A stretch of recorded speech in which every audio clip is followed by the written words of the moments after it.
Ser santos es ser reflejo del amor. Dios es amor y ama siempre.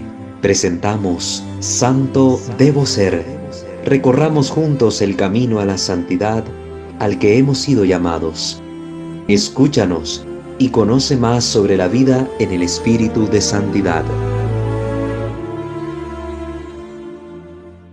Sean todos bienvenidos a una sesión más de nuestro crecimiento espiritual a través de las enseñanzas de las reglas de San Ignacio de Loyola para el discernimiento de espíritu.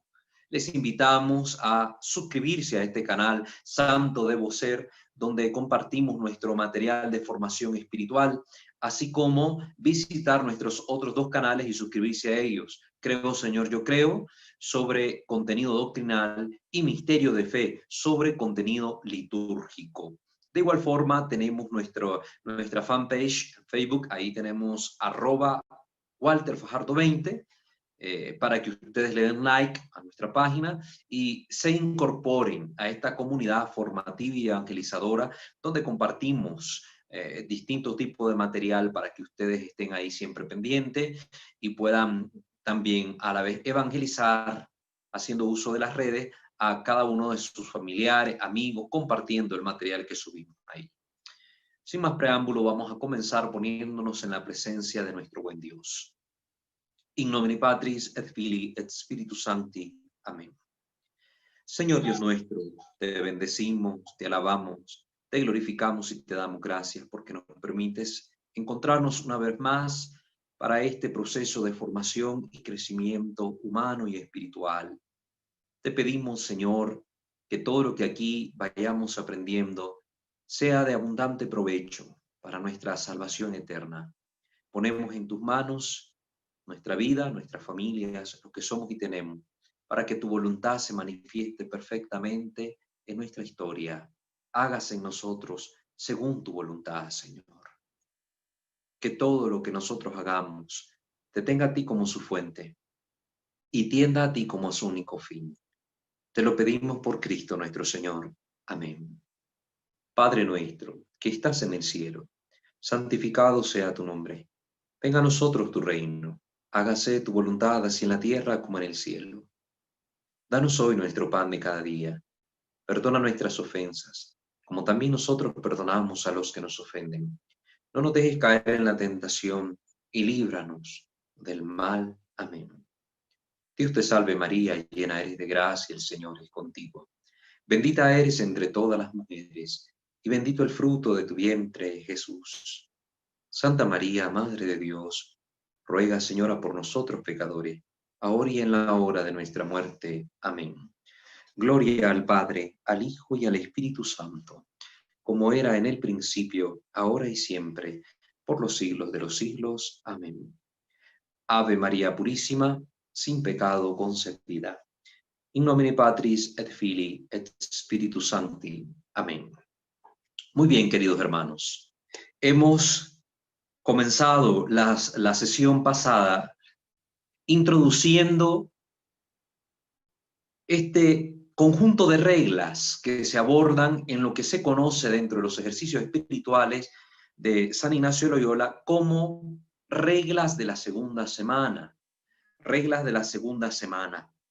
Y hemos sobre todo dejado en claro que estas reglas son un poco más especializadas, porque decíamos que el conjunto de las primeras 14 reglas servían tanto para almas que están comenzando el camino de la fe, el camino espiritual, como almas avanzadas.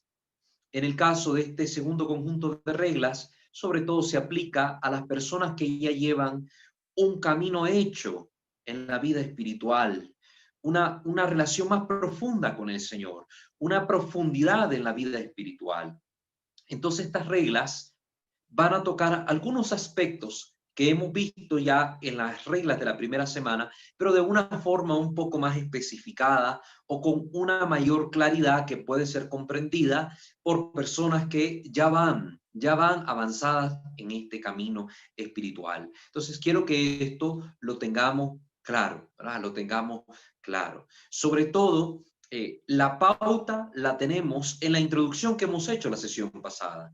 El demonio, a las almas que ya van avanzadas en el camino espiritual, las tienta bajo apariencia de bien. Este va a ser el común denominador que van a tener estas reglas presentes. La tentación que el demonio va a hacer a los hijos de Dios, a los fieles del Señor, bajo apariencia de bien. Como decía la introducción, ya no les va a presentar el demonio que hagan cosas malas. A las personas que van avanzadas en el camino de la vida espiritual les presenta que hagan cosas buenas, pero detrás hay un engaño, hay un falso obrar hacia el bien real, porque el demonio lo que va a proponer es precisamente que se haga algo, como que el resultado que se va a perseguir, el fin que se persigue es el bien, pero realmente, si nosotros ponemos atención a todo el devenir de ese acto, nos vamos a dar cuenta que no fue bueno. Ya lo vamos a ir entendiendo esto mejor a medida que nosotros vayamos adentrándonos en estas reglas.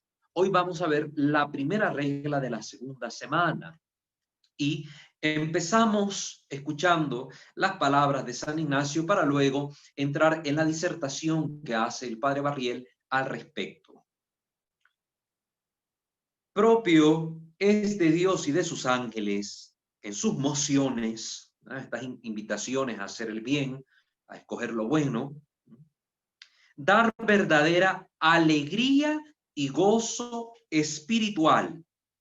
Dar verdadera alegría y gozo espiritual, quitando tristeza y turbación que el enemigo induce, del cual es propio militar contra la tal alegría y consolación espiritual, trayendo razones aparentes, sutilezas y asiduas falacias.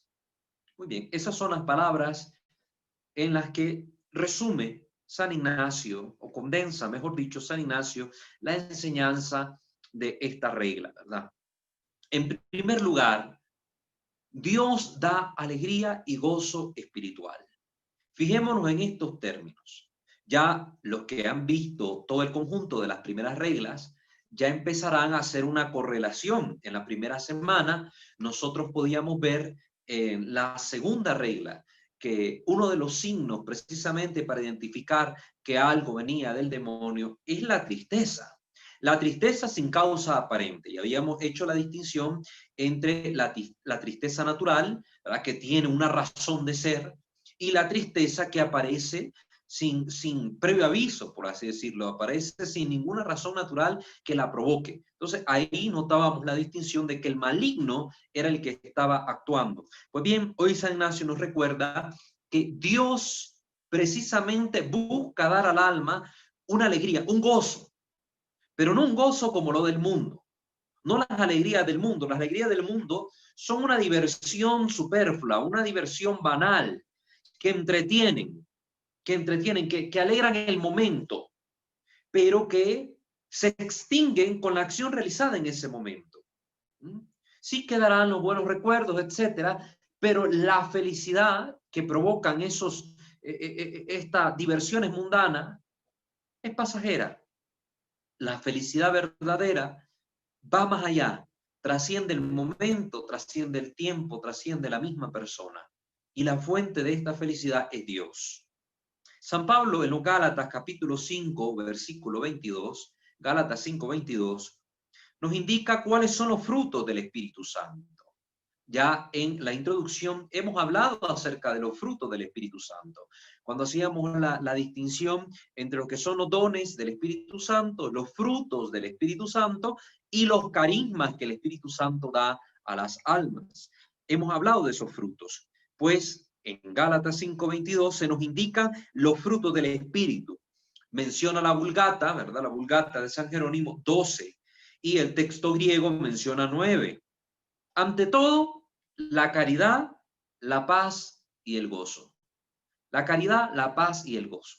Vamos viendo cómo todos estos frutos están como hilvanados, ¿verdad? Están unidos, están relacionados de alguna forma. Dios y sus ángeles dan al alma la paz.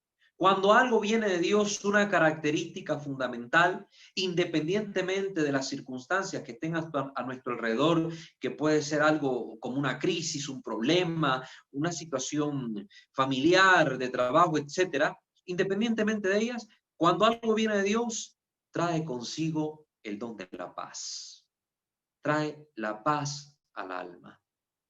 Es decir, da una sensación de quietud interior que provoca regocijo, independientemente de lo que se esté viviendo, independientemente de las circunstancias o de las personas que estén envueltas en esa circunstancia.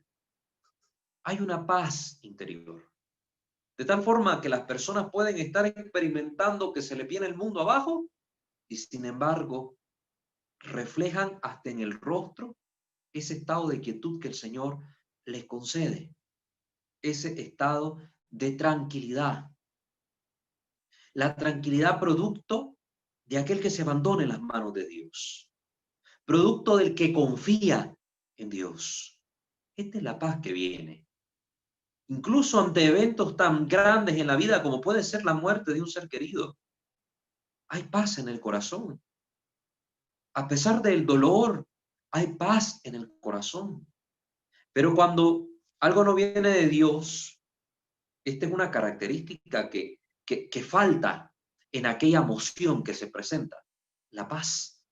Es una característica que está ausente. Puede venirse un pensamiento aparentemente bueno, pero faltará la paz. Entonces yo hice que ese pensamiento hay algo que no estará en orden y a medida que lo examino o examino las consecuencias que llevan a ese pensamiento, me doy cuenta de cuál es su verdadera causa y origen.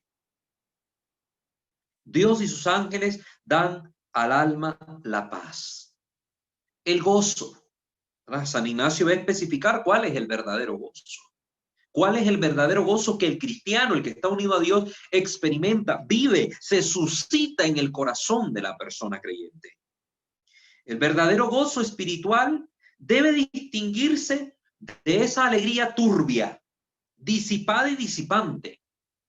Por ejemplo, la de aquellos que dicen, bueno, la religión cristiana, el cristianismo es la religión del gozo. Por lo tanto, viva los bailes, viva la disipación, viva la fiesta, viva la promiscuidad, viva el relajo.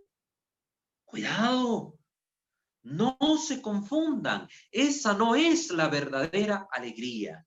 Y aquí una crítica que podemos hacer precisamente cuando dentro de los grupos parroquiales se cree que para que la misa refleje el verdadero gozo cristiano, pues hay que meterle payasos, hay que meterle música estridente, hay que meterle globos, hay que meterle decoración festiva, que el sacerdote baile en el altar, que la gente dance en el altar. Entonces, así se manifiesta. No, discúlpenme. Aquí se nos está hablando claro. El gozo auténtico proviene del Espíritu Santo como un fruto de la acción del Espíritu en el interior del hombre. Significa esto que no depende de las circunstancias externas. No es un gozo donde yo me voy a sentir alegre porque esté escuchando música vivaracha. No, música alegre, música estridente. No. ¿Cuánta gente puede estar en una discoteca con música muy buena, muy alegre, el ambiente incluso tomando y por dentro está triste, está herido, está dolido, sufre? Entonces, estamos viendo que esta alegría real de la que se nos está hablando, este gozo verdadero, no depende de estas circunstancias externas. Y por eso no debemos pretender nosotros reducir el gozo cristiano, el gozo del Espíritu Santo, a una pura manifestación externa de alegría según los criterios del mundo. Porque tal vez vos estás callado, estás ahí sufriendo a causa de un problema, pero estás en silencio y por dentro tenés la paz porque tenés la certeza que Dios está contigo y eso te hace sentir gozoso en Dios. Y de repente la gente va a decir, uy, no, este está amargado, este está triste, mira lo que le está pasando seguramente. Y no saben que por dentro está gozoso. Porque según los criterios del mundo, para decir que alguien está alegre, tiene que estar con una sonrisa de oreja a oreja, que puede bien ser una máscara. Puede ser una máscara. Entonces, cuidado con todas estas personas que pretenden reducir, por ejemplo, la religión cristiana y la manifestación de la religión cristiana a este tipo de actos. a este tipo de cosas, peor en la liturgia. Por eso les he dicho que estos temas, estas reglas están profundamente relacionadas con la vida litúrgica, la manifestación de la fe y la espiritualidad que se da en la liturgia. Entonces, si la liturgia se ve manoseada por la mundanización de la misma, debido a que estamos metiéndole estos criterios del mundo para manifestar la verdad de fe, ahí estamos mal. Tenemos que tener mucho cuidado. Cuidado, esa no es la verdadera alegría. No es la verdadera alegría. Viva los bailes, viva la disipación. No, no. La alegría y el gozo verdadero del cristiano proceden del Espíritu Santo, de una vida aperturada a la acción del Santo Espíritu, del saberse hijo de Dios, del saberse amado por Dios. El gozo proviene de hacer aquello que agrada a Dios, de saber que agradamos a Dios. ¿Cómo? Cumpliendo sus mandamientos, cumpliendo sus palabras. Ese es el auténtico gozo. El demonio, después de que se introduce, se esfuerza. No acierta en todas las ocasiones, especialmente si el alma está toda entregada al Espíritu Santo. Pero el demonio se esfuerza por apartar la paz, por apartar ese gozo. Intenta perturbar esta alma, la pone triste, porque él es el eternamente triste. Estamos viendo la relación con la segunda regla de la primera semana, la tristeza, la perturbación. ¿Sí? Él busca cómo arrebatarte eso que Dios te da. Él busca cómo arrebatarte la presencia de Dios en tu vida, la presencia de su amor en tu corazón, la presencia de su paz en tu interior. El demonio es muy astuto.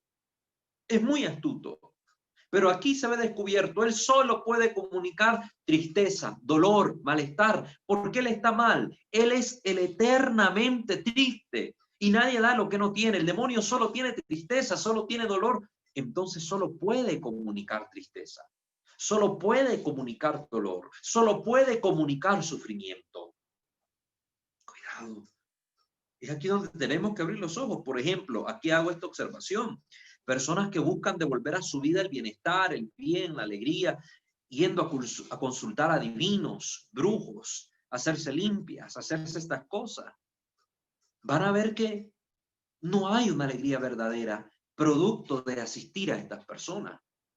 Porque aunque en apariencia las cosas empiezan a medio ordenarse, vamos viendo que después se desencadenan una sucesión de actos que siempre terminan en la insatisfacción, en la infelicidad, en la tristeza para la vida de esas personas.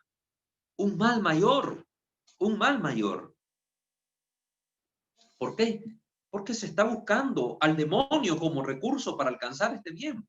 Porque tengan entendido que todas estas cosas, que magia blanca, que magia negra, que no sé cuánto, todo esto que limpias, que horóscopos, que talismanes, tiene al demonio por fuente.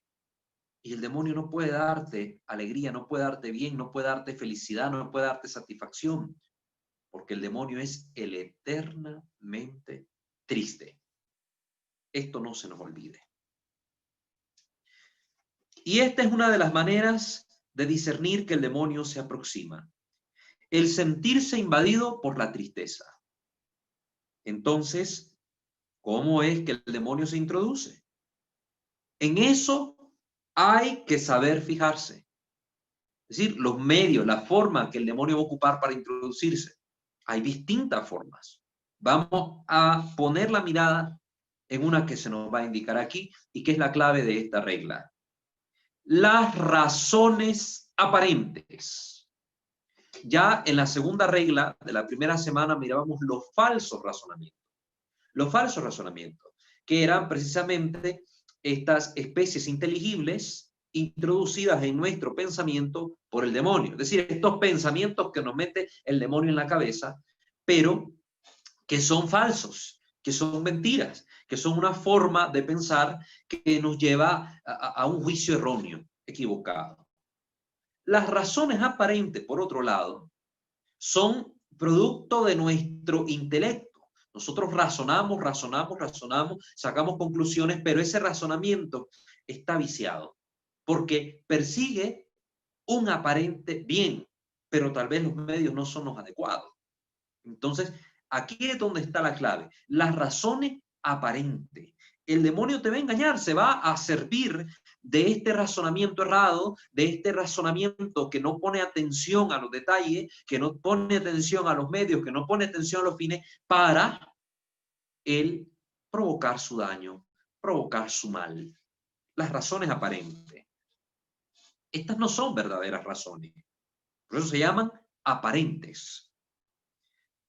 Muchos se dejan pescar, pero eso no prueba nada.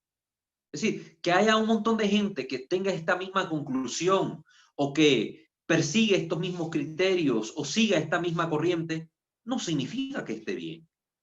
No significa que esté bien.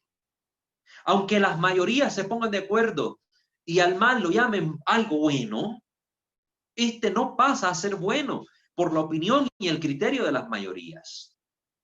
Es malo.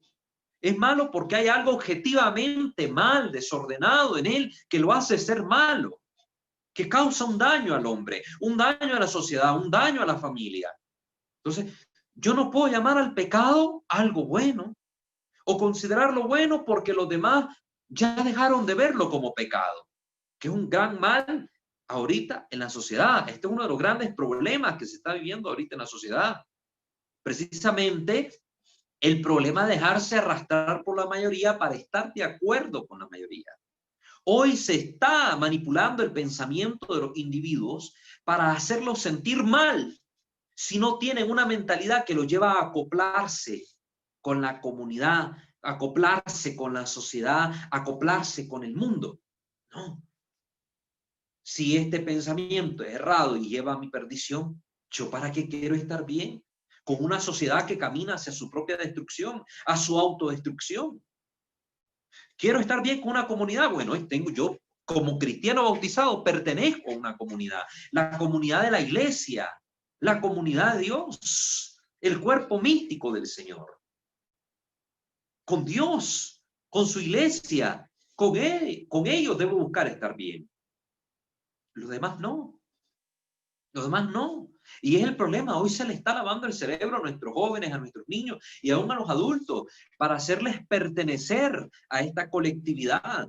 Y se les lava el cerebro a través del internet, a través de los videos, a través de la música, a través de cualquier cosa, a través de los juegos. Hoy hay personas que sufren depresión porque se sienten rechazados por X grupo de la sociedad, porque no encaja en una moda, porque no encaja en una ideología, entonces desarrollan depresión, ansiedad y viven mal. ¿Por qué? Nosotros no estamos llamados a encajar con el mundo, no estamos llamados a encajar en la moda, no estamos llamados a encajar en una ideología. Estamos llamados a manifestar la verdad de Dios, a hacer luz para el mundo, a hacer sal para esta tierra. Estamos llamados a ser otros Cristos en la tierra. Y Cristo nadó contra corriente. Y a Cristo se le mató por predicar la verdad, por no estar su pensamiento en concordancia con el pensamiento de la gran mayoría.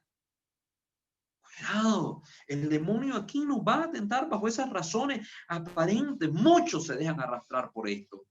Muchos venden su alma al diablo en este sentido. Venden su dignidad al mundo en este sentido. Porque prefieren acoplarse al pensamiento del mundo para que nadie los critique, para que nadie los señale, para que nadie los juzgue, para que nadie les llame loco. Y son grandes hipócritas. Viven con máscaras. Porque por un lado dicen defender una cosa, pero por otro hacen lo diametralmente opuesto, lo contrario. ¡Qué terrible!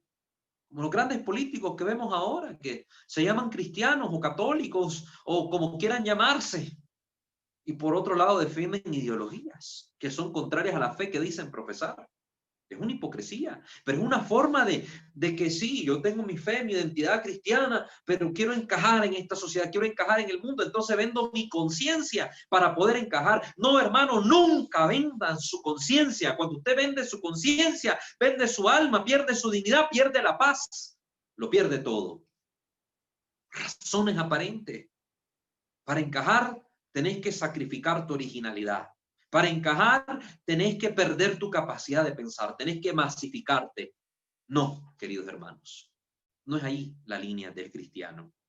Muchos se dejan pescar, Pero eso no prueba nada. Que la mayoría se incline para allá no significa que ese sea el camino verdadero. No significa que ese sea el camino real. Cuidado. No. Justamente uno de los problemas actuales que preocupa a la iglesia y que arroja a nuestra sociedad en la más grande de las confusiones jamás contadas en el transcurso de los siglos, es el juego de estas razones aparentes que perturban a tantos buenos cristianos, preocupados por ser fieles a su deber. Estas razones aparentes nos están atacando a todos nosotros, especialmente aquellos que hemos decidido ser fiel a Cristo, ser fiel a Dios. Cuidado, cuidado. Estas razones les impiden a los cristianos, por ejemplo, rechazar algún documento con errores contra la fe o contra la moral o contra la tradición o la doctrina que algunos quieren imponer a la Santa Iglesia. Hay grupos que promueven documentos aprobados por grandes teólogos o por una gran mayoría de individuos de renombre y entonces quieren imponerlos a todos y precisamente se basan en este tipo de argumentos como la mayoría lo aprueba o como estos están callados y no dicen nada, entonces sí, hay que imponerlo a los demás. No, cuidado, no. Errores que la misma iglesia tal vez ha condenado en años anteriores o en múltiples ocasiones o a través de un concilio o a través de un sínodo o a través de un documento magisterial o en la voz de algún obispo que se atreve a defender la verdad. Cuidado. Bajo el buen pretexto de adaptar el método de enseñanza, lo cual está bien, ¿verdad? Que no está mal en el sentido de actualizar la metodología. También bajo el pretexto de que una comisión o subcomisión ya lo publicó, comisiones que a veces ni siquiera están bien supervisadas o controladas. Se hace creer, por ejemplo, a los obispos mismos, que dado que forman parte de la colegialidad, deben ellos aceptar y publicar lo editado por la subcomisión. ¿Cuántos obispos, tal vez buenos, se callan o no elevan su voz precisamente porque hoy se habla mucho de esto, de la colegialidad de los obispos, entendida como que tiene que haber un común acuerdo en todo y así callarse, no puede haber un disenso, no puede haber de parte de los obispos con respecto a algo que tal vez no esté en orden, no tiene que callarse. No, esto está mal entendido. Ser colegialidad no significa ser una masa que no razona, que simple y sencillamente se deja llevar por el que dirá de la mayoría o por lo que dirá el líder o por lo que dirá la cabeza. No. Hay cosas que no están en orden y que los obispos deben hablar al respecto, pero se callan precisamente para no parecer tontos o para no parecer que están en enemistad con otros obispos o para no parecer que son desobedientes, porque se les tilda, se les tacha de desobedientes y abren la boca. Y entonces hay buenos obispos, cardenales incluso dentro de la iglesia, que son perseguidos por tener una forma de pensamiento que difiere de documentos que contienen errores o que invitan a una práctica errada o entender de mala manera la fe. Esto lo hemos visto, querido hermano, no hay que escandalizarse, esto es real y esto está en todos los siglos de la iglesia. Esto está presente en todos los siglos de la iglesia, sino como ejemplo de la iglesia primitiva, de la iglesia de aquel tiempo, de los primeros siglos. Miremos a San Atanasio, perseguido, condenado, excomulgado, exiliado innumerables veces por no tener una postura que estaba en concordancia con lo que la gran mayoría probaba. Por ejemplo, en el caso de él, el arrianismo. Un tiempo en el que el cristianismo pasó a ser casi arriano en su totalidad y que él se opuso a esta doctrina y fue perseguido por no estar en comunión con los demás obispos en este tipo de doctrina. Pero al final, Dios y la verdad le dieron la razón al gran obispo Atanasio, que hoy lo vemos canonizado por la iglesia, que hoy se le venera en los altares. Entonces, se necesita valentía para oponerse a estas razones aparentes.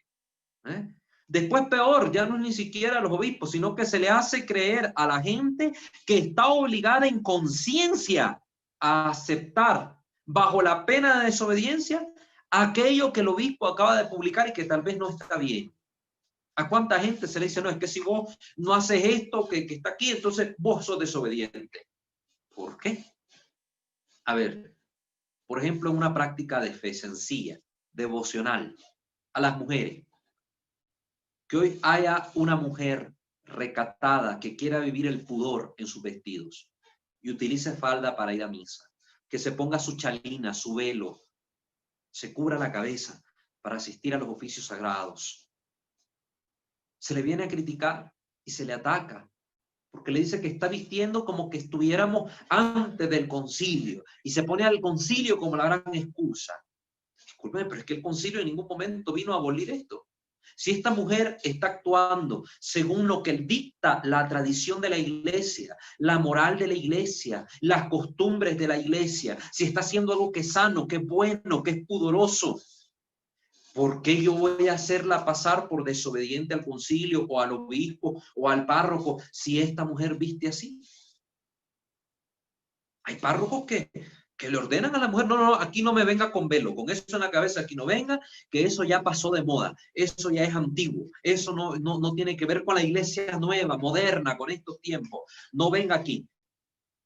Discúlpeme, esa norma no puede ser obedecida por esa mujer, no puede ser obedecida, porque la práctica tiene un arraigo de siglos en la historia de la iglesia, desde el principio de la iglesia. Es una práctica, una costumbre laudable. Hasta bendecidos son los velos por la iglesia. Es un sacramental. Entonces, no puede este sacerdote con la presunción de que está obrando bien, según él, ordenar una norma que va en contra de algo que es bueno y en contra de una práctica que tiene un fundamento tan grande como este, el uso de la chalina. Por poner un ejemplo. Entonces, no pueden, con razones aparentes, venir la gente y criticar a estas mujeres que quieren vestir así, que quieren usar su velo, que quieren vestir decorosamente. No pueden. Y la gente viene y se le hace pensar que esas personas son desobedientes, porque tal vez el párroco dijo, no vengan así, ellas vienen así. Se les hace pasar por desobedientes y no son desobedientes. Una persona es desobediente cuando lo que se me está mandando está rectamente justificado, ordenado al bien de la persona, tiene su fundamento en la moral, en la doctrina de la iglesia. No contradice ni las verdades de fe, ni contradice la moral de la iglesia. Si lo que se me está mandando está encerrado en todo este conjunto y yo lo desobedezco, ahí sí estoy mal. Pero si lo que se me está mandando está fuera de este conjunto, yo lo desobedezco, no estoy obrando mal, queridos hermanos. No estoy obrando mal. Miremos lo que sigue diciendo el padre Barriel. Se insinúa, y algunos se atreven a decirlo, que el concilio ha tenido la atribución de cambiar la fe por una doctrina netamente modernista. Se llega hasta amenazar a los libreros si se atreven a vender todavía los catecismos de antes. Dicen que ellos expresan un autoritarismo nazi eclesiástico contrario a la justicia y un grave abuso de autoridad. Por ejemplo, hay gente que precisamente con este mal llamado espíritu del concilio, mal llamado, porque entienden por espíritu del concilio un ataque contra todo lo que tiene que ver antes del concilio. No, esa nunca ha sido la mentalidad de la iglesia. Bien ha hablado el Papa Benedicto XVI de hermenéutica de la continuidad. Si nosotros atendemos a cómo la iglesia ha venido manifestando su doctrina, su fe, su moral a lo largo de los siglos, aún después de algún concilio X celebrado, vemos que hay una continuidad. Vemos que hay una continuidad.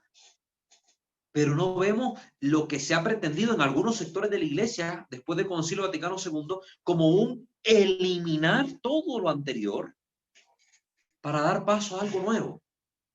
Es un error garrafal. Ejemplo de esto, ejemplo de esta situación, es la actitud que se tomó en algunos sectores de la iglesia, donde, por ejemplo, como hubo una reforma litúrgica, con la Sacrosanctum Concilium, una reforma litúrgica, es decir, de la manera en cómo la iglesia manifestaba su fe, entonces vinieron y como ahora se decía, el altar tiene que estar despegado de la pared, un ejemplo. Entonces, vinieron y destruyeron los retablos antiquísimos, los retablos hermosísimos, para ahora convertir el presbiterio en un espacio donde parece que vamos a ir a una cena, a un convivio. Y pusieron un altar ahí en forma de mesa, porque el sentido importante es la mesa. Y le quitan el sentido de ara sacrificial. Y no le bastó eso, sino que como ahora se pedía celebrar una sola misa en el templo, que no se podían hacer misas simultáneas como antes se hacía, y no es que esté prohibido, no es que esto sea malo o haya sido malo, sino que se estaba invitando a una nueva dinámica de manifestar la fe con un sentido un poco diferente. Entonces vinieron y destruyeron todos los altares laterales que tenían tal vez siglos, que tenían años, y se dieron a destruir. Destruyeron los altares laterales, los nichos de los santos y de la Virgen. En varias iglesias esto pasó. Esto pasó. Lugares donde quemaron los ornamentos antiguos, porque no, es que ahora es una reforma. Sí, esto pasó. No estamos diciendo que haya sido generalizado, pero sí hay evidencia histórica, fotográfica de que estas cosas acontecieron. Acontecieron. Seminarios donde quemaron libros, quemaron libros enteros, libreros enteros de información, porque es que ahora venía un cambio, ahora lo importante era lo que se iba a enseñar a partir del Concilio Vaticano II. Precisamente este es un mal por la infiltración que vive la iglesia de la masonería y de otros movimientos, de sacerdotes liberales, etcétera, que buscan hacer algo contrario que la iglesia ha enseñado siempre. Entonces, esta es una verdad, este es algo que está pasando. Entonces, hay mucha gente que pretende hacer pasar al concilio por algo malo. Uno de los concilios de nuestra iglesia. Y el concilio enseña en armonía con la tradición de la iglesia verdades que nosotros debemos creer, verdades que debemos profesar. Nos ayuda a modificar en alguna cosa la pastoral. Tal vez una praxis que ya se miró que no estaba cayendo bien, pues hay que actualizar la metodología y esa invitación está en el concilio con el famoso ayornamiento. Pero hay unos que pretenden hacer pasar el concilio por algo que no es. Y hay que tener mucho cuidado con esto. Por ejemplo, con ese catecismo, el catecismo de San Pío X, el famoso catecismo. O sea, ahora hay párrocos que le tienen un asco a este catecismo por la manera esquemática en que está organizado, de preguntas y respuestas y fundamentos de la fe. No es que eso no lo pueden entender los niños, y como lo entendieron nuestros abuelos. Yo he ido a charlas donde le pregunto a los abuelitos sobre las verdades de fe y me responden, porque se lo aprendieron bien de memoria, porque saben el fundamento de su fe. Y le pregunto a un niño que acaba de dar la comunión el año pasado, a un joven que se acaba de confirmar no hace mucho, y no me sabe responder, porque hoy los catecismos son de colorear y de pintar, y porque hoy hay más dibujitos y muñequitos, y hacemos pasar a los niños por tontos. Como que el niño no tuviera la capacidad de aprender, de razonar, de hacer que su mente vaya más allá. Entonces, hay que tener cuidado, ¿no? Si esto fue bueno para instruir a los de antes, también hay algo bueno que aporta para la generación de hoy. Y esto es lo que tenemos que entender. No tener esta mentalidad de censura o de aniquilación de la tradición o de lo pasado. Si es parte de la riqueza de nuestra fe, de nuestra iglesia, de nuestro pueblo. No se puede. Es como que yo pretendiera borrar un hecho histórico de una nación prendiéndole fuego a todos los libros de historia. Diciendo, no, hoy vamos a entender la historia de este pueblo a partir de este punto. Aquí está, ya. Lo demás, cero, no. Ni siquiera el cristianismo hizo eso. Por el cristianismo que vino a traer una gran luz para las nuevas comunidades de creyentes, las naciones cristianas, etcétera, siempre atiende a la historia. Y hablamos de antes de Cristo y después de Cristo. Cristo marca un hito. Pero hubo algo que pasó antes de él. Hay historia antes de él. Y entonces se atiende también a analizar y revisar esto y lo bueno que hay allí. Entonces, esto tengámoslo presente. Y así se hace el juego al demonio. Si no, analicémoslo. Por ejemplo, aquí el padre Barriel cita otro ejemplo. Miren, yo estoy tocando lo que dice el padre Barriel. Y aquí metiéndole un poquito más, pero estoy usando lo que dice aquí el padre Barriel para hablarles de esto. Si un obispo ordenara, eso a Dios no le gusta, ¿verdad? Pero si un obispo ordenara que se le oculte a los cristianos en edad de razonar, los niños que ya razonan, las verdades referidas a la necesidad de los medios de salvación, dichas órdenes serían nulas. Por ejemplo, llegando a un caso extremo, si un obispo dijera, no le enseñen al niño que existe un cielo y un infierno, porque eso les puede causar miedo, hablarles de la muerte, hablarles del purgatorio, no le enseñen eso. Esas órdenes son nulas. No se pueden atender, no se puede obedecer. ¿Por qué? Porque la iglesia ha enseñado la necesidad que tienen las almas de conocer estas verdades de fe para su salvación.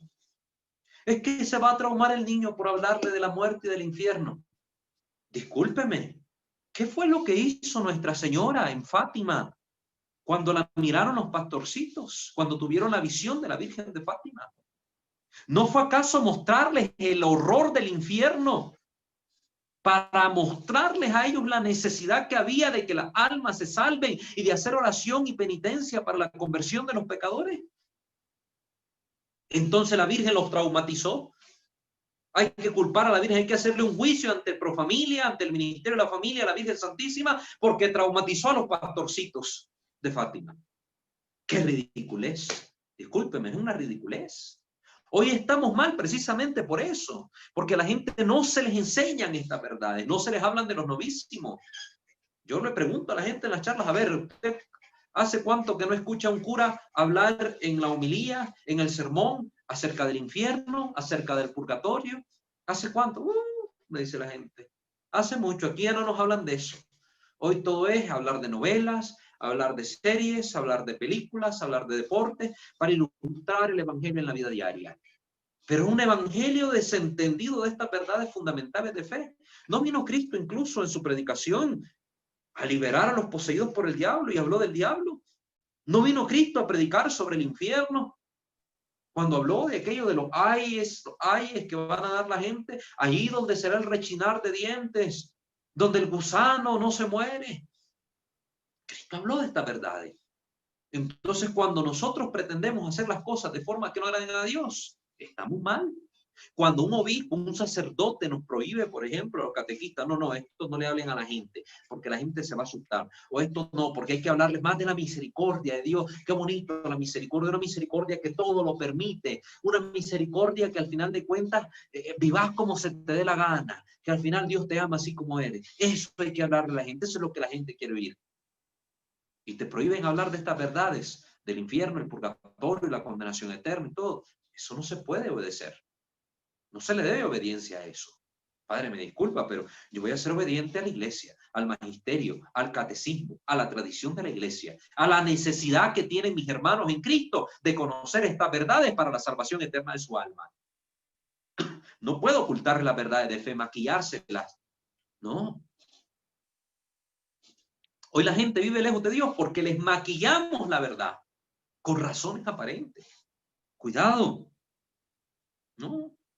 Y no solo muchos obispos no obligan a que se ignore u omita esto, sino que ellos mismos nos dicen que algún documento se ha publicado en contra de su voluntad y por su sorpresa. Hay obispos que reclaman, porque y hacen ver, manifiestan directamente, no, si este documento, no, yo no estuve a favor de esto, yo no estuve a favor de esto. Aún así lo sacaron. Y así lo sacaron. Entonces, hay obispos que son muy sensatos y tienen el valor, la valentía de Atanasio, de ponerse en pie y decir, esto está mal, esto no me agrada, esto no me parece. Y son censurados y son atacados por otros obispos, por otros sacerdotes, por hablar en contra de algo que no está bien. ¿Y por qué pasa esto en nuestra iglesia, desgraciadamente? Porque el mundo se está metiendo mucho, porque el demonio está haciendo mucho de la suya, aún entre los religiosos, porque estamos perdiendo el sentido de la fe, porque estamos perdiendo el sentido de la espiritualidad cristiana auténtica, fundamentada en una doctrina sólida. Hoy estamos cayendo en espiritualismos. Hoy estamos cayendo en este tipo de conductas y prácticas que se basan más en hacer prácticas de piedad superfluas muchas veces, que en conocer las verdades de fe y vivirlas de forma tal que el Espíritu Santo gustosamente haga nido en nuestro corazón. Cuidado, hermanos. Cuidado, hermanos. Cuidado. Por ejemplo, te dicen, ¿usted no quiere recibir la comunión en la mano? ¿Se atreve a desaprobarlo? Entonces usted está en contra del obispo. Aquí está escrito, no soy yo quien lo está inventando y esto viene a caer como anillo al dedo en estos tiempos. Aquí está. usted no quiere recibir la comunión en la mano, se atreve a desaprobarlo, entonces usted está en contra del obispo, porque usted no quiere comulgar en la mano, porque usted no quiere tocar al Señor, porque usted quiere ser diferente que los demás, porque usted quiere comulgar en la boca, usted está en contra del obispo. Un momento, ¿por qué voy a estar en contra del obispo? Si hay una práctica de la tradición de la iglesia donde se viene dando la comunión en la boca y de rodillas, porque se reconoce en las especies eucarísticas la presencia real de nuestro Señor Santísimo, que hay una norma universal dada por la iglesia, donde dice que no se le puede impedir a nadie recibir la comunión en la boca si es que así lo pide. ¿Por qué yo voy a ser tildado de desobediente? Continúa el padre Barriel. Pero mi obispo me dijo que se oponía a que se diera la comunión en la mano. El obispo se opone. Y el Santo Padre ha hecho ver que la mayoría de los obispos estaban en contra de ellos. Esto hace referencia no a la pandemia de ahorita, sino a que hubo un momento también, ¿verdad?, después del concilio, donde se quería meter que todo el mundo comulgara ahora en la mano, en esta nueva forma de la misa, en el Novus Ordo, en vez de recibir la comunión como se hacía antes, adorando a nuestro Señor de rodillas y en la boca, pues ahora se pretendía en algún sector de la iglesia meter, por algún sector de la iglesia, meter esta práctica de origen protestante, ¿verdad? Para nuestros tiempos actuales, de origen protestante. Porque aunque pudo haber en un momento de la iglesia, aunque pudo haberse dado en algún momento de la iglesia, el que algunas personas comulgaran en la mano, ¿verdad? Y con unas condiciones muy específicas, fue en un momento inicial, cuando la iglesia todavía estaba ahondando y profundizando el misterio del Santísimo Sacramento.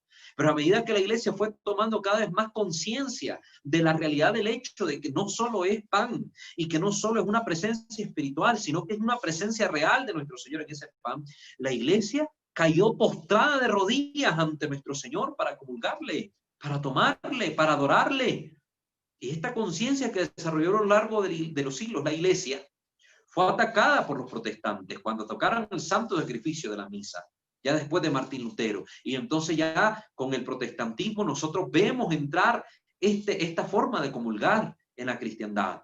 Vemos entrar esta comunión en la mano y de pie, ¿verdad? Porque lo que se está comiendo es simple y sencillamente un símbolo, una figuración de Cristo que puede estar o no presente espiritualmente en ese pan, pero que no es Dios el que está ahí, no es lo real.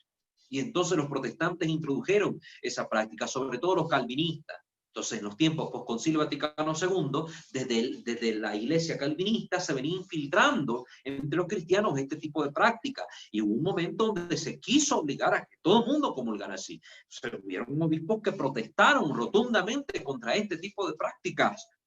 No, el Santo Padre estaba en contra de ello. Y la autorización que se había dado era de comulgar en la mano solo para los lugares donde el uso ya estaba establecido desde antaño. Y aquí en otros lugares no era así.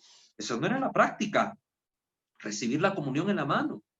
Es cierto que de pronto los innovadores han puesto en marcha todos los motores. Por ejemplo, aquí dice el padre Barriel, mi obispo fue advertido que no debería estar en contra de la colegialidad.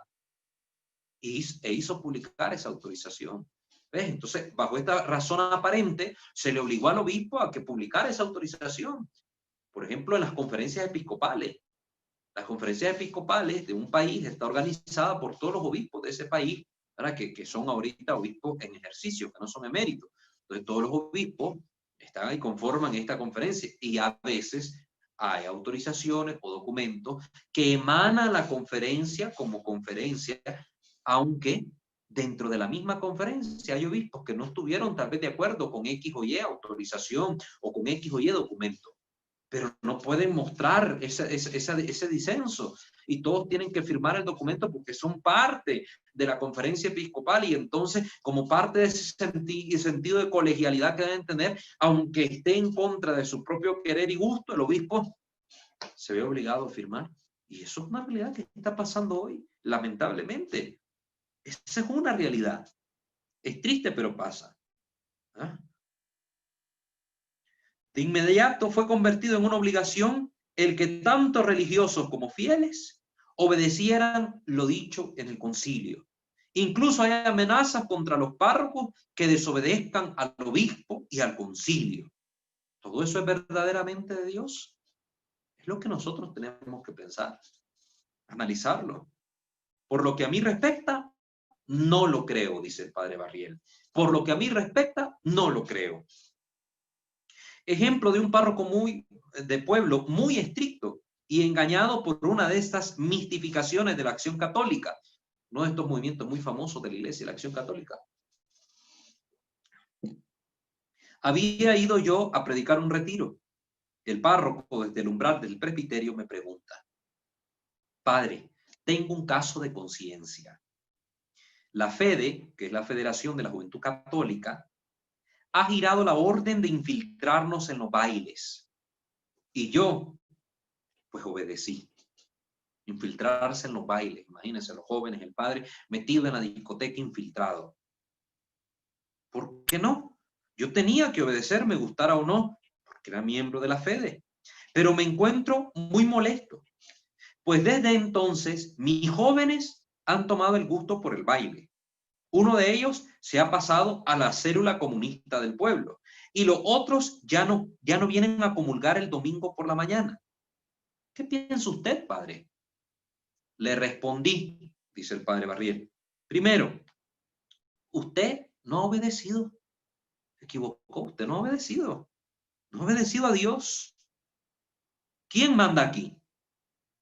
Antes que nadie está el obispo. Ahora bien, el obispo de esta diócesis cada año en la semana religiosa prohíbe oficialmente que los jóvenes frecuenten esos bailes. Y este año él lo ha prohibido en 2 ocasiones. ¿Obedeció realmente a su obispo? ¿Obedeció a algo? No. ¿Obedeció a una federación?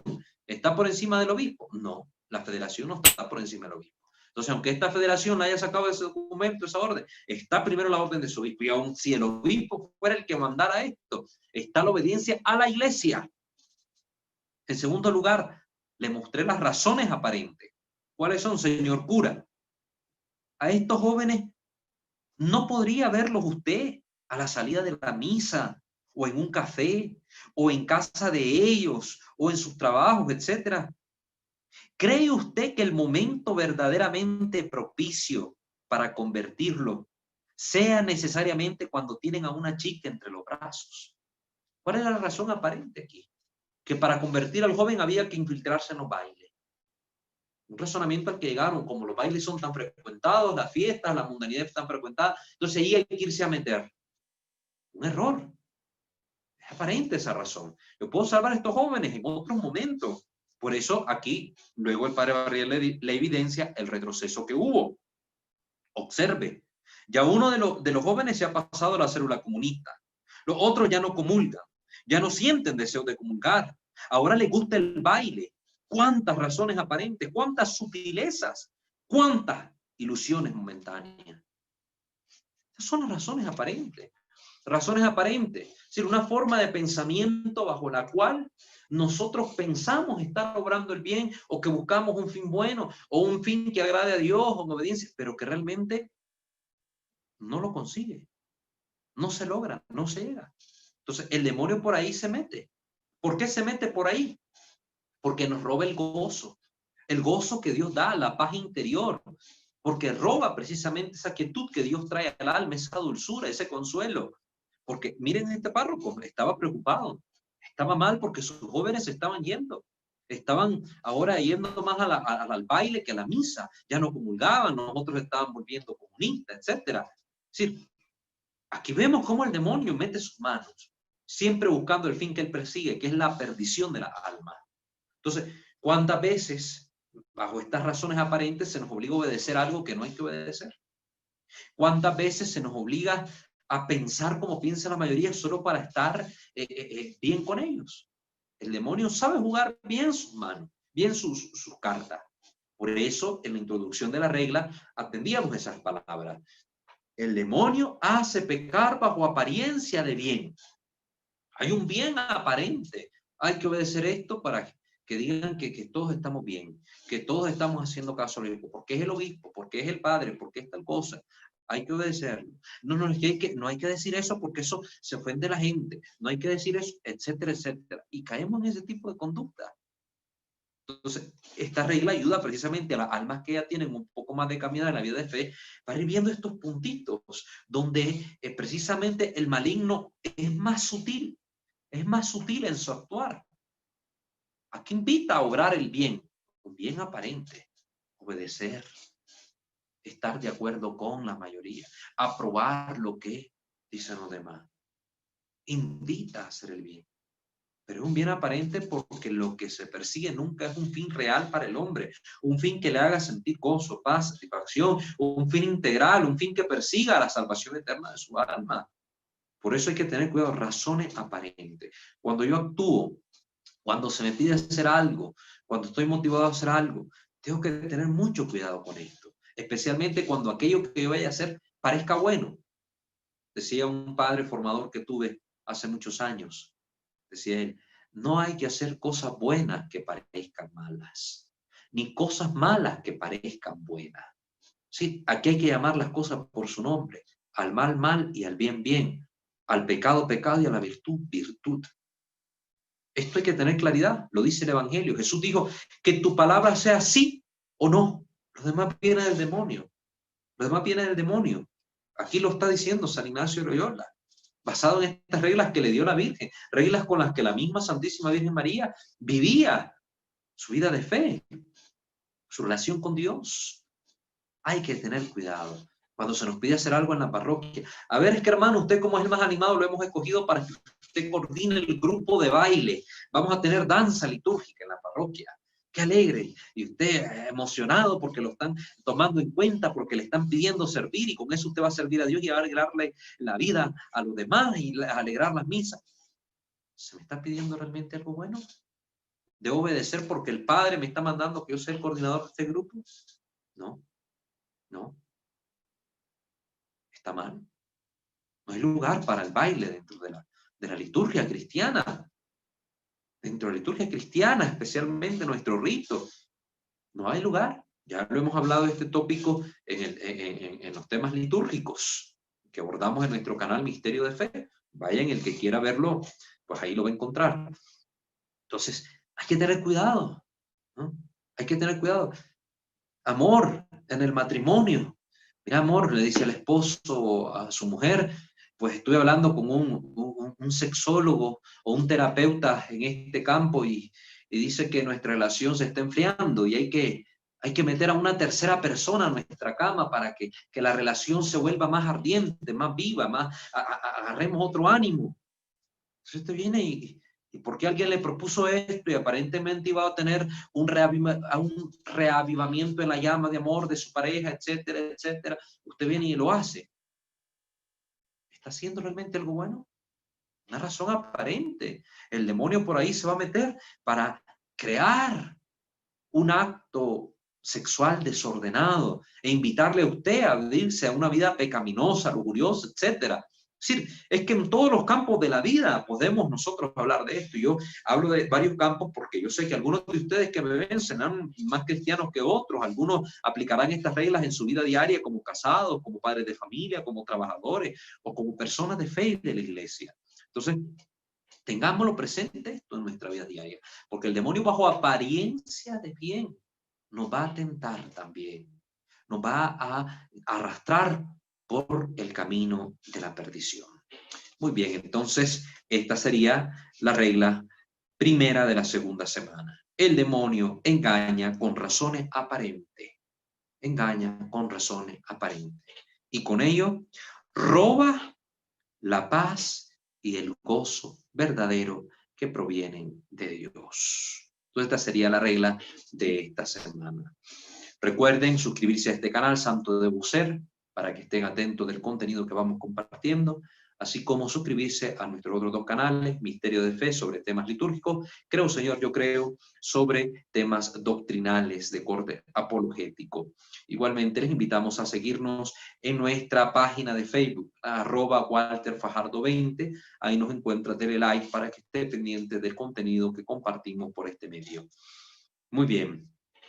Abrimos ahora los micrófonos. Si alguien quiere hacer un comentario al respecto, tienen alguna duda, alguna pregunta, sería bueno que la manifiesten en este momento.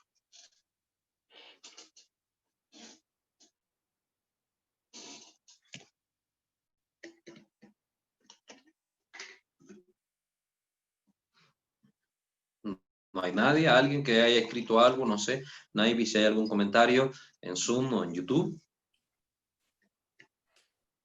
No, no hay ningún comentario. Muy bien, no hay comentario. Parece que ahí está Bueno, Fermín. acaban de escribir uno. Sí, acaban de escribir uno. Dice, hermano Fermín, soy del Estado de México. Con relación a la obediencia que se platicaba en la charla pasada, ¿la comunión en la mano está aceptada o no? Y si no debemos de obedecer. Y si pudiéramos hablar con la Virgen, ¿qué diría ella? ¿Obedece a tu sacerdote o a tu obispo cuando esto está mal? Muy bien. Bueno, hay que tener presente primero cómo ha sido el devenir histórico de esta situación, que me gustaría abordarla más en el canal sobre liturgia, ¿verdad? Para que puntualicemos bien las cosas. A grosso modo, la práctica, como les digo, que se ha querido meter en la iglesia en la actualidad, tiene origen protestante. Tiene origen protestante. ¿Verdad? Y precisamente una forma de tomar el cuerpo y sangre de Cristo distinta a la católica, porque la liturgia, entendida desde el protestantismo, no tiene el profundo significado católico, y mucho más porque carecen de ministros ordenados que puedan hacer un sacrificio real del cuerpo y sangre de Cristo. Sus liturgias son no son más que una burda imitación de la liturgia católica, en primer lugar. Segundo lugar, hay que entender que esta forma de comulgar fue penetrando en algunos sectores de la iglesia. Fue penetrando. Aquí le estoy diciendo las cosas muy a grosso modo.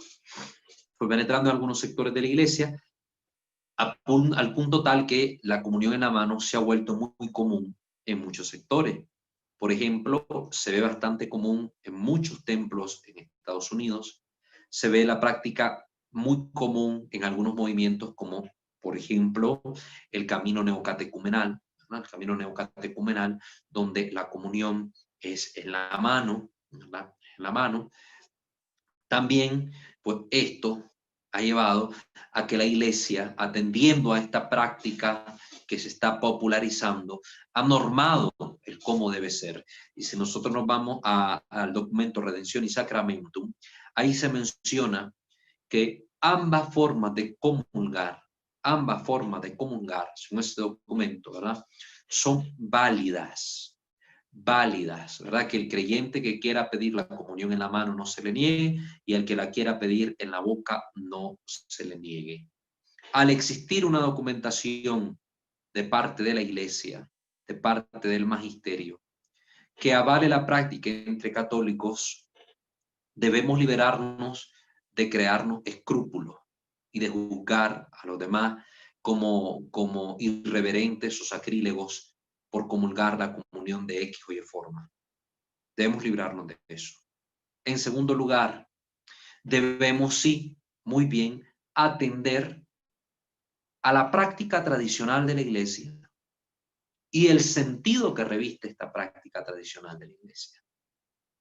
Y no solo al sentido, sino también promocionar esta otra práctica, que es la comunión de rodillas y en la boca, porque de forma excelente se atiende más en este sentido de comunión al acto que se está haciendo, que es recibir el santísimo cuerpo, sangre, alma y divinidad de nuestro Señor. A dar fe con un acto externo de aquello que se está realizando. Y sobre todo, a manifestar la adoración debida al Santísimo Sacramento ante el cual estamos. Como hemos hablado y conocido de esto en el significado de la postura de rodillas que hemos abordado en nuestro canal de Misterio de Fe. Entonces, es decir, aunque existe esta práctica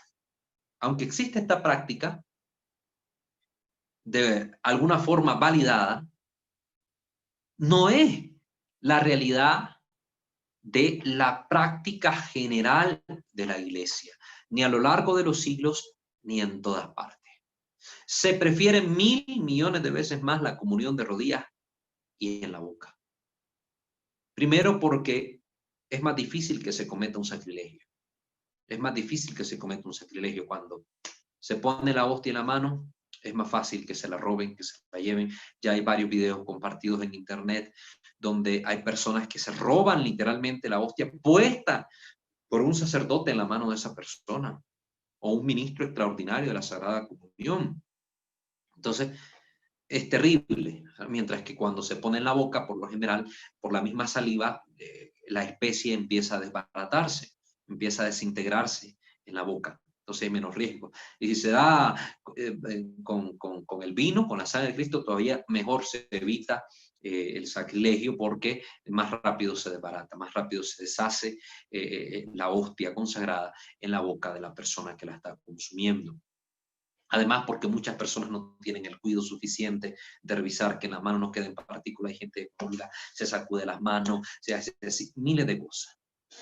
Ahorita hay que estar claro que hay una situación extraordinaria, como se ha presentado en otros momentos en la historia de la iglesia. Situaciones extraordinarias como las pestes o la persecución, debido a la cual la iglesia pues no se apegaba a la forma ordinaria de hacer las cosas, sino que siempre guardando la reverencia, atendiendo al Santísimo Sacramento, se comulgaba sí en la mano o a distancia con un instrumento apropiado, el Santísimo Cuerpo y Sangre de Cristo, ¿verdad? Pero siempre con la total reverencia. Entonces ahorita nos encontramos en una situación extraordinaria de pandemia, donde los obispos han emitido un documento donde se sugiere, se pide, ¿verdad? Se sugiere y se pide que comulguemos mejor de tal manera, que es en la mano, ¿verdad? Para evitar contagio. Aunque ya vemos que hay muchos doctores católicos que han salido al paso de estos documentos y han hablado y dicho que hay menos peligro de contagiarse comulgando en la boca que comulgando en la mano. Y al final realmente el Santísimo Sacramento no va a transmitir el virus, no va a transmitir la enfermedad, es el cuerpo y sangre de nuestro Señor, ¿verdad? Sino que hay que tener mucho cuidado, hay que hacerlo como es debido. Pero preferentemente la comunión de rodillas y en la boca. Entonces, si ya hay una norma de los obispos que ahorita por esta situación nos están pidiendo este tipo de comunión, nos están pidiendo seguir ciertos protocolos, pues no debemos crearnos escrúpulos. Sin embargo, mi opinión personal, preferentemente es la comunión de rodillas y en la boca. Si nosotros vemos, por ejemplo, sacaron hasta un documento, creo que la Congregación para la Doctrina de la Fe, donde aclaraba que incluso ahorita en tiempo de pandemia, los que celebran el rito tradicional, es decir, la misa tridentina o Vetus Ordo, seguían comulgando de rodillas y en la boca. De rodillas y en la boca. Mucha gente en esta pandemia lo que ha hecho precisamente para evitar tocar el Santísimo Sacramento es buscar iglesias donde celebren la misa tradicional y ahí van a vivir sus misas y a comulgar de rodillas y en la boca. Porque en ese rito, cuando se celebra la misa, siempre es solamente el sacerdote el que toca la sagrada especie eucarística, nunca las personas. Y entonces la gente siempre recibe la comunión de rodillas y en la boca, aún en tiempos de pandemia. En tiempos de pandemia. En muchas visiones que se ha tenido de la Virgen María, siempre ella pide la comunión en la boca, de rodillas. Ni siquiera ella toca las especies eucarísticas. Siempre en las visiones que han tenido los místicos, cuando se toca este tema de la última cena o cosas así, ¿verdad? Vemos que aparece este hecho, Jesús dando la comunión en la boca a su Santísima Madre, ¿verdad? En las visiones que han tenido varios místicos. No sé si había una visión por ahí, no sé, todavía no recuerdo, ¿verdad? Ahorita se me va la idea, donde supuestamente aparecía la Virgen dándole la comunión a no sé quién, ¿verdad? No recuerdo, leí por ahí, pero es una cosa que todavía tengo que analizarla, tengo que estudiarla, tengo que verificarla y todo y darle seguimiento o ver qué seguimiento le dio la iglesia, porque recuerden que no toda visión de la Virgen Santísima es una visión real. Ya hemos visto que el demonio se puede disfrazar de ángel de luz y puede aparecerle incluso a los santos, que le ha aparecido bajo la apariencia de la Virgen o de Jesús mismo, y que al final de cuentas era el demonio disfrazado. Entonces, por eso la iglesia es bien cauta en estas cosas. Muy bien, eso sería lo que le puedo decir ahorita, ¿verdad? Porque y este tema, como le digo, me gustaría profundizarlo en el canal de liturgia, cuando hablemos de la recepción del Santísimo Sacramento, cómo debe recibirse a nuestro Señor de mejor manera. Muy bien, muchas gracias, hermano Fermín, por su comentario. ¿Alguien más?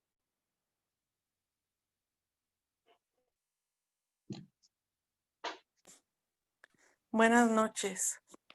Soy la señora Patricia y bueno, quería comentarle Patricia, de que México. yo estuve en una misa, sí, de la Ciudad de México, en Tlalpan, Muy bien. y fui a una misa y me llamó mucho la atención, bueno, que una ministra estaba dando la comunión y traía para el copón y traía guantes en sus manos y así le estaba dando la comunión a los fieles. Me dio mucho dolor, mucha tristeza ver esta situación. Y por otro lado, yo he querido recibir la comunión en la boca y de rodillas, y pues el sacerdote me ha dicho que la reciba espiritualmente y me la niegan. Muy mal. Eso es nada Un más el comentario. sacerdote no puede negarle la comunión a un fiel, ¿verdad? De esta manera no. Solo hay condiciones muy particulares en las que un sacerdote puede negar la comunión a un fiel, sobre todo cuando hay, por ejemplo, escándalo público. Cuando hay un escándalo público de que conocemos en la vida de esta persona, por ejemplo, alguien que está a favor del aborto, que es algo público, ¿verdad? Como un candidato que para las elecciones y sabemos que su postura es esa y promueve eso y se acerca a comulgar, el sacerdote le puede negar la comunión, le puede negar la comunión porque hay una forma estable de pecado grave, contrario a la fe, a la doctrina, a la moral de la iglesia, ¿no? Eso hay que tenerlo en cuenta. De lo contrario, no le puede negar la comunión, no le puede negar la comunión, ni que usted sea adúltera, si solo él lo sabe, ¿verdad? Y solo usted lo sabe, solo él, el sacerdote, lo sabe, ni siquiera así le puede negar la comunión, porque si usted se acerca a comulgar en la misa, él está obligado a dar la comunión y la que peque es usted, porque está un doble pecado, el adulterio y recibiendo al Señor en el pecado, pero no se la puede negar, porque negándose le evidenciaría ese pecado que tal vez solo él conoce.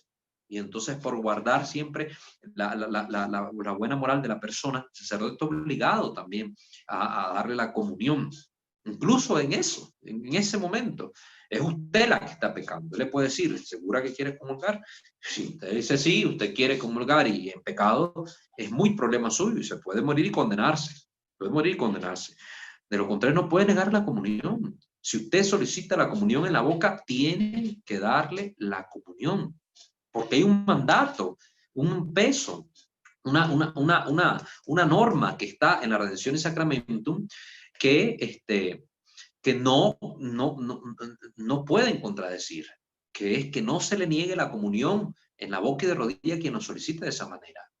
Por ejemplo, asistí yo a una misa donde el sacerdote dijo, ¿verdad? Sí, puede haber contagio, si tal vez yo dando la comunión en la boca, alguien pues comulga mal y de repente le toco la saliva y después tengo que dar la comunión a otra persona. Entonces, para evitar eso, el que quiera comulgar en la boca, dice, y no en la mano, pues espérese al final de la misa, le vamos a dar la comunión. Con mucho cuidado, de rodillas y en la boca, no hay ningún problema. Y me pareció excelente, pues, si hay gente que realmente, porque es un tema de conciencia, es un tema de conciencia. El hecho de que yo quiera recibir la comunión en la boca, que no me sea negada, porque yo tengo certeza que ahí está el Señor y yo quiero recibirle porque en mi mente yo considero que es un pecado recibir así el Señor en la mano. Entonces, como es un tema de conciencia, es grave y es delicado, hay que respetar esa conciencia de la persona. Entonces, el sacerdote está obligado a dar la comunión en la boca y de rodillas si usted así la solicita.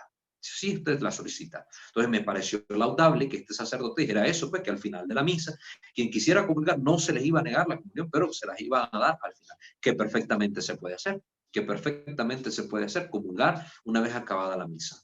Y varios fieles se quedaron a recibir así la comunión. No hay ningún problema. Entonces, querer es poder.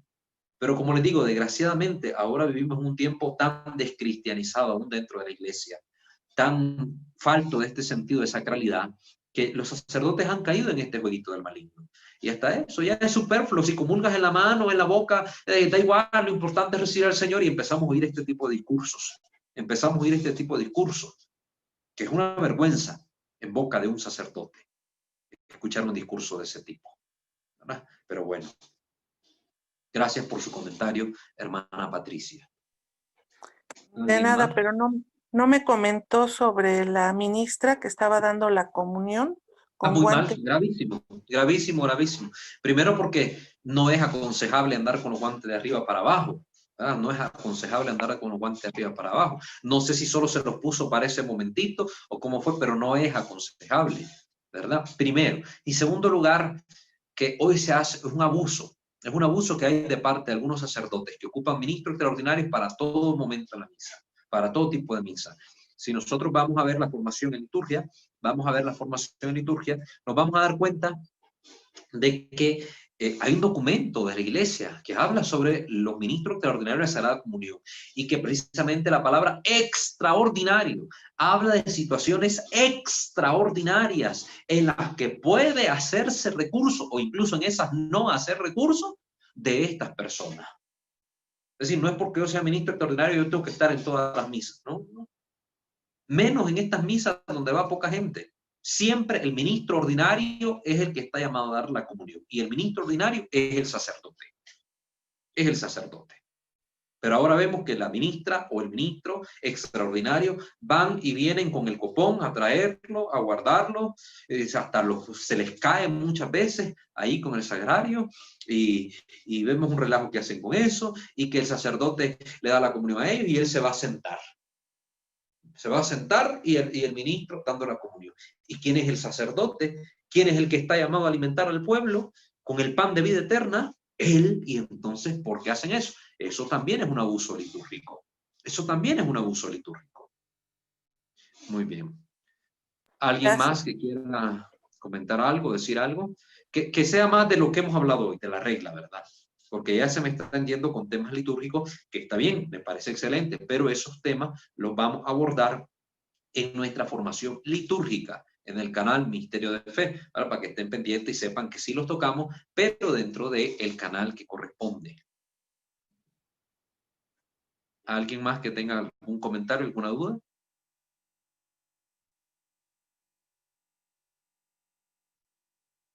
¿Nadie ha escrito nada más por ahí? Hay una pregunta, pero es igual, sobre la Eucaristía. Si una persona, de Raquel Cruz, si una persona no está en posibilidades de asistir a comulgar por enfermedad, ¿qué procede? Comunión espiritual. Esa es la respuesta. Si alguien no puede comulgar porque está enfermo, está hospitalizado, está con el virus X o Y, no puede ni ir a misa siquiera, pues comunión espiritual, que la comunión espiritual muy válida, muy laudable si la hacemos, una ayuda espiritual muy grande, un recurso muy valioso de la iglesia, practicado por muchos siglos dentro de la iglesia, comunión espiritual. Mucho mejor. ¿Alguien más? Espero hayan quedado claro sobre las reglas, ¿verdad? Sobre la regla de hoy, las razones aparentes.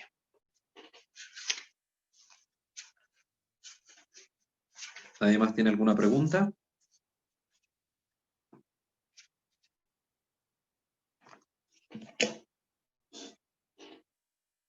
Bueno, muy bien. Si nadie más tiene comentarios o preguntas, vamos entonces a terminar nuestra charla de hoy, nuestra sesión de hoy, poniéndonos en la presencia de nuestro buen Dios. In nomine Patris et Filii et Spiritus Sancti. Amén. Señor Dios nuestro, te bendecimos, te alabamos, te glorificamos y te damos gracias porque has sido bueno con nosotros, porque nos has permitido reunirnos un día más para conocer estas verdades de fe, estas verdades espirituales, que nos ayudan, Señor, a caminar más sensatamente, a presentar un mejor combate para defender nuestra alma de las acechanzas del maligno. Que seamos fieles a tu iglesia, a tu palabra, a las enseñanzas del magisterio, que podamos ser siempre humildes para escuchar tu voz y humilde para poner en práctica lo que aquí aprendemos. Llénanos de tu sabiduría y de tu Santo Espíritu, que Él nos socorre en todo momento para poder vivir a profundidad esta invitación que tú nos haces a través de San Ignacio de Loyola y de la Santísima Virgen María. Que los santos ángeles y los santos del cielo intercedan por todos nosotros y por nuestras necesidades, hoy y siempre. Amén. Bajo tu amparo nos acogemos, Santa Madre de Dios. No desprecies las súplicas que te dirigimos en nuestras necesidades. Ante bien líbranos de todos los peligros. Oh Virgen siempre gloriosa y bendita. Amén. Sancte Micael Arcangele, defendenos in prelio, contra nequis insidias diaboli esto presidio. Impere dili Deus supplices te precamur. Tuque Principe militiae celesti, Satana aliosque spiritus malignos, via perditionem animarum propagantur in mundo, divina virtud in infernum te trude. Amén. Ángel de mi guarda, dulce compañía, no me desampares ni de noche ni de día. No me dejes solo, que sin ti me perdería. En la hora de mi muerte llévame feliz a los brazos de Jesús, José y María. Amén. Ave María Purísima, sin pecado concebida. En el nombre del Padre, del Hijo y del Espíritu Santo. Amén.